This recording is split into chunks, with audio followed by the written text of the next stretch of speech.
tous. Bonjour à tous.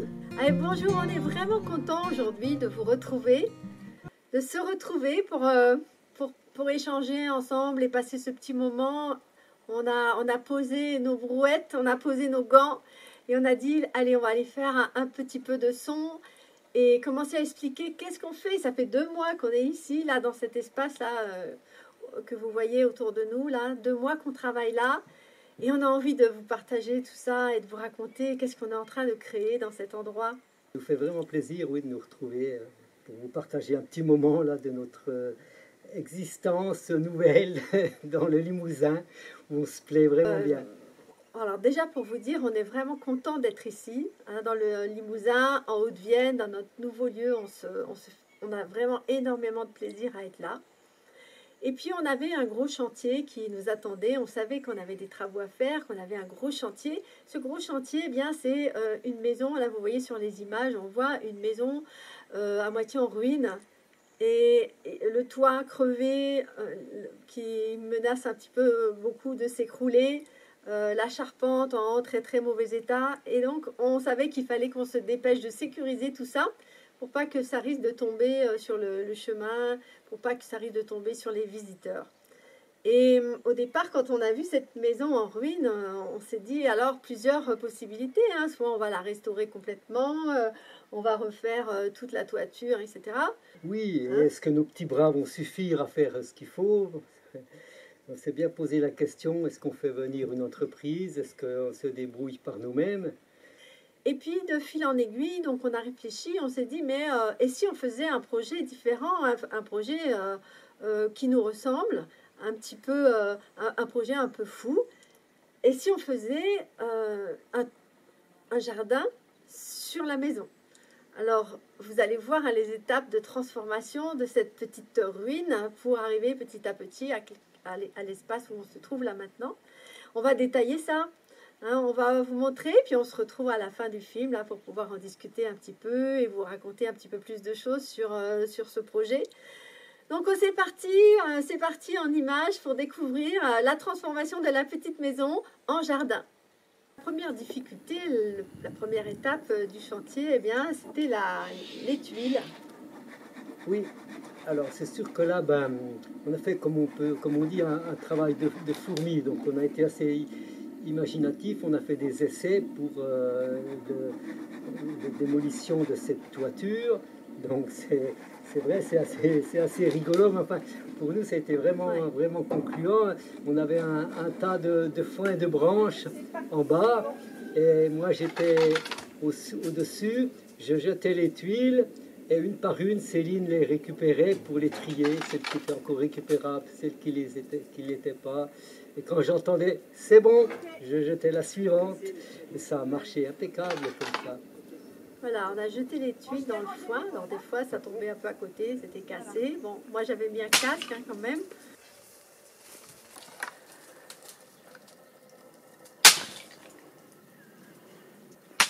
Il y en a beaucoup des mauvaises là. Hein. Là, il n'y a rien à récupérer là sur cette partie. Hein. Tandis que là, les autres, elles sont belles, hein, quand même. Alors, on ne pourra pas les remettre sur une toiture, mais on pourra les utiliser pour faire des petites constructions. Donc, les tuiles, ça a été pas très long. On a mis 3-4 jours hein, pour démonter toutes les tuiles. Oui. Et ensuite, on s'est retrouvé à l'étape suivante. Donc l'étape suivante, alors, vous voyez, c'est la charpente. On était quand même content parce que finalement, cette charpente, c'était pas une énorme charpente. Non, quand j'ai découvert, moi, au grenier de cette petite maison, quand j'ai découvert la charpente comme elle était, bon, j'étais rassuré, je me suis dit, bon, c'est pas la peine d'aller chercher une entreprise, on va pouvoir se débrouiller par nous-mêmes avec un petit peu de technique, de stratégie. Et ça a été aussi là impeccable, quoi. Ça s'est très bien passé, quoi.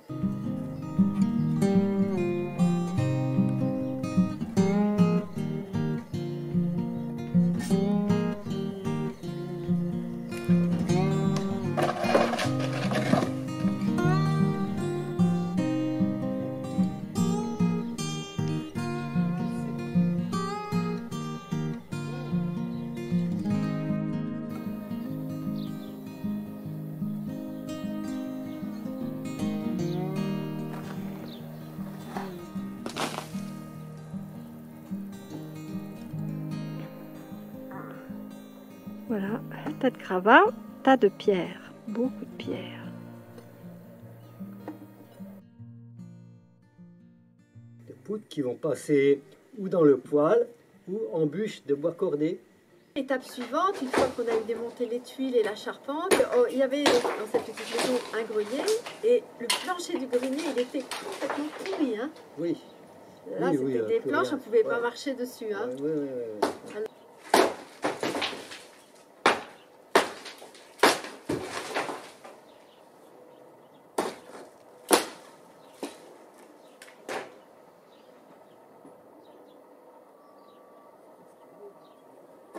c'est impressionnant, hein. Tout le plancher, s'est descendu en moins d'une heure, hein. Tout le plancher était descendu. Lame après lame.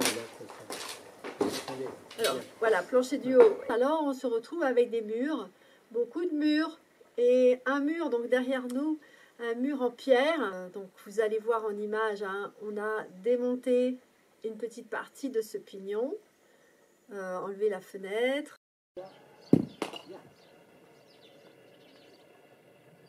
Là on arrive à la fin de la démolition de ce qu'on va enlever du pignon là. Voilà.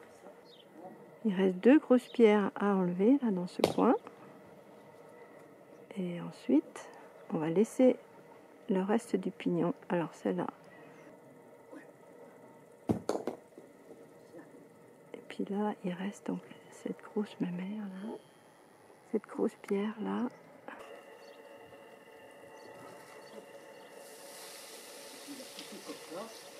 Ça, ton petit de bois, c'est pas grave, hein, ça va pas.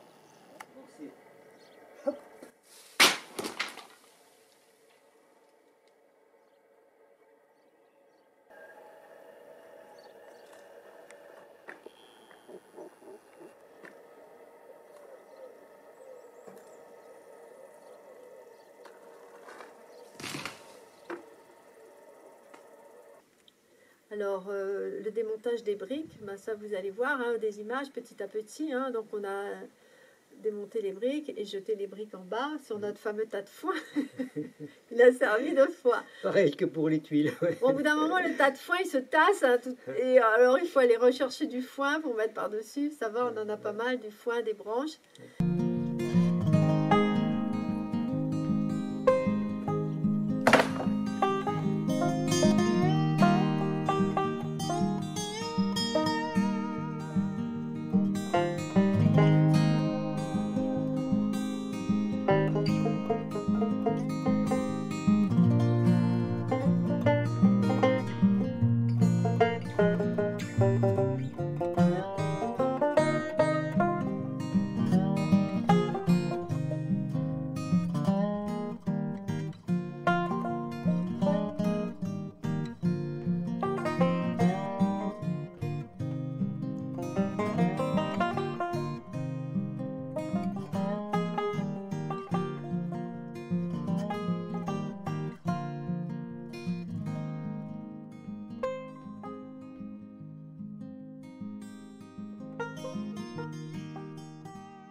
Et puis qu'est-ce qu'on fait de toutes ces briques? Alors ça nous a turlupiné, on s'est quand même posé la question assez longtemps, on s'est dit mais qu'est-ce qu'on fait de toutes ces briques?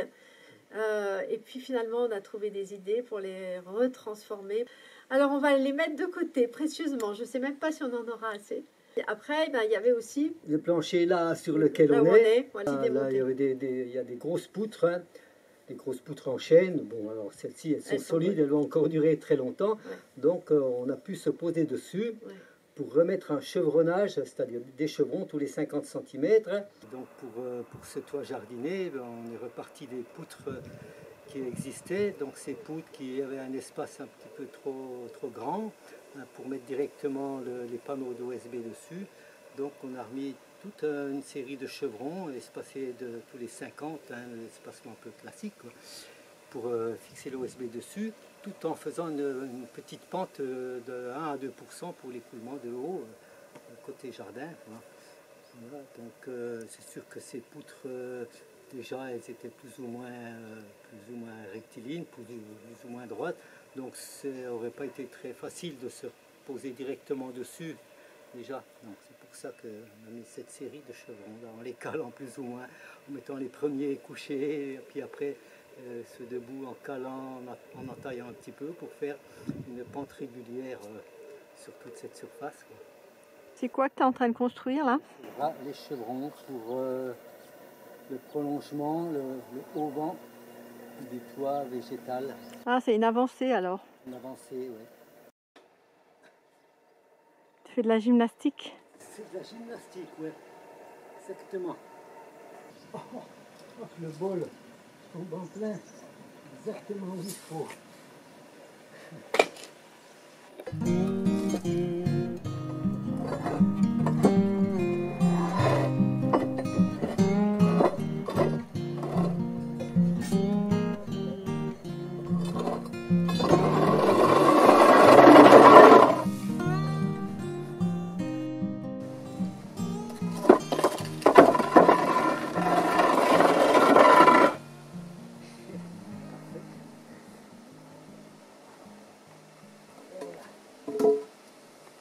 Alors là, on va fixer les panneaux d'OSB.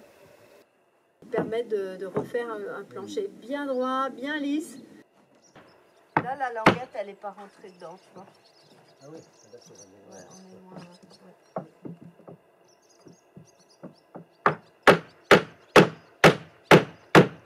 C'est bon. Pour pouvoir ensuite poser la bâche en caoutchouc par-dessus. Donc une bâche qu'on a achetée à l'Oasis à Auxerre, qui est très lourde. Donc on a reçu ça sous forme de rouleau. Et puis ensuite, il a fallu la dérouler.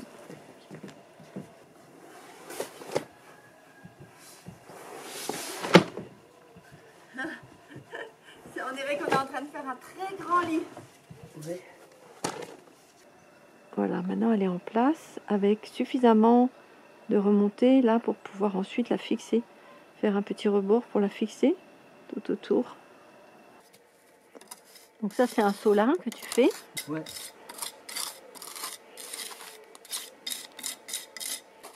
Parce qu'avec la caoutchouc ça suffisait pas en fait, c'est ça, c'est pour renforcer encore. Oui, parce qu'avec les caoutchoucs, donc là de toute façon ça, il y a une raie là où l'eau elle peut stagner.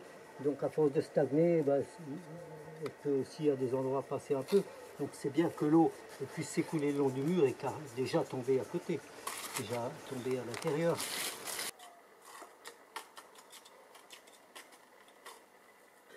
Pour l'instant, ça ressemble pas encore à quelque chose de magnifique. Pour l'instant, ça ressemble pas encore à un jardin merveilleux, mais ça en prend le chemin. Petit à petit, les choses se transforment. Donc derrière nous, on a un très joli mur en pierre là qu'on a valorisé. Et sur le pourtour, on a commencé à installer des petites sculptures. Donc des pierres qui nous inspiraient, des pierres en forme d'animaux, ou voilà, des pierres qui avaient des textures intéressantes. Donc on a commencé à installer toute notre petite bestiaire sur le tour des murs. Et il faut aller avec notre élan, avec notre cœur, surtout avec notre regard d'enfant. Moi c'est ça. Je me dis, oh regarde cette pierre, elle ressemble à un ours, elle est magnifique. On va aller la mettre en place là sur le coin. Donc on a trouvé notre ours polaire, et donc il est là, il trône un petit peu sur le bord du jardin. Et tout ça va continuer à prendre l'allure petit à petit d'un endroit merveilleux. On va ajouter de la terre, donc on va monter sur cette bâche ici, on va installer du feutre géotextile, de la terre, alors avec des épaisseurs différentes, pour pouvoir mettre des plantes différentes. On va faire un petit espace où on pourra mettre un banc, installer comme une mini terrasse. Et tout ça, ça fera l'objet de la deuxième vidéo. On voulait déjà s'arrêter là sur cette première partie, puisque ça a été beaucoup la déconstruction. Et maintenant, on est en train de commencer la construction, vraiment, avec la mise en place de la bâche. Et la suite, donc, va venir avec les plantes qu'on va installer là. Donc là, on est en septembre. Hein. On a commencé le chantier on va dire tout début juillet. Donc on a passé juillet, août, 2 mois sur ce chantier. Et puis maintenant, on arrive en septembre, là on va pouvoir commencer à faire les plantations et à implanter des plantes de rocaille, des plantes qui aiment pousser sur ce genre d'endroit où il fait chaud, où il fait sec. Et avec un souci d'avoir de la diversité et de la fantaisie. Quoi. Qui est très, très poétique. Moi, j'aime bien me trouver là. On est à la fois dans une maison et à la fois dans un jardin. Voilà. Et puis en dessous, parce que quand on a, par exemple, trop chaud ou quand il pleut, alors on peut travailler en dessous de nos pieds, là, où il y a le futur atelier. On ne peut pas trop vous montrer pour l'instant cette futur atelier, peut-être une photo simplement, parce que c'est assez, pour l'instant, sombre. On n'a pas encore retiré les volets qui ferment les ouvertures. Mais bon, ça sera un endroit sympa pour pouvoir faire du tournage sur bois, par exemple, et des petites activités manuelles. Hein. Vous voulez que ça soit couvert, bâché. Donc ça y est, maintenant c'est couvert. Voilà, on arrive à une étape là où on est rassuré. Quoi. On va pouvoir souffler un petit peu. Ça y est, l'urgence, c'est fait. Ouais. Et puis passer un petit peu de temps pour aller se promener sur les sentiers là, qui sont autour dans la région. Il y a beaucoup de choses qui nous intéressent à découvrir. On a déjà été découvrir des lieux d'énergie, on vous en parlera un petit peu plus tard. Voilà, on voulait terminer avec ce premier chantier. Et alors, rendez-vous pour la suite, numéro 2 de ce chantier toit végétal, pour la suite, et on va dire l'aboutissement à l'automne, quand on aura vraiment ici un jardin vraiment magnifique, et où on va quand même commencer à sentir que c'est un jardin. Pour les plantes, pour les oiseaux, peut-être pour les abeilles. Je ne sais pas, on n'a pas encore réfléchi si on allait mettre une ruche sur le toit, mais peut-être. On voulait vous dire encore quelques petits mots pour terminer. Si vous voulez être au courant de ce qu'on fait, vous pouvez vous abonner à notre newsletter sur le site qui est là. Et si vous voulez nous soutenir et nous aider dans notre travail, alors vous pouvez nous commander un des 2 livres que nous avons écrits. Donc, le bois cordé créatif, celui-là, c'est le dernier qu'on a écrit tous les deux, Alain et moi.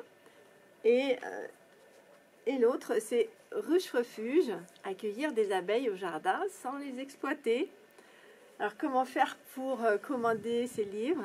C'est tout simple.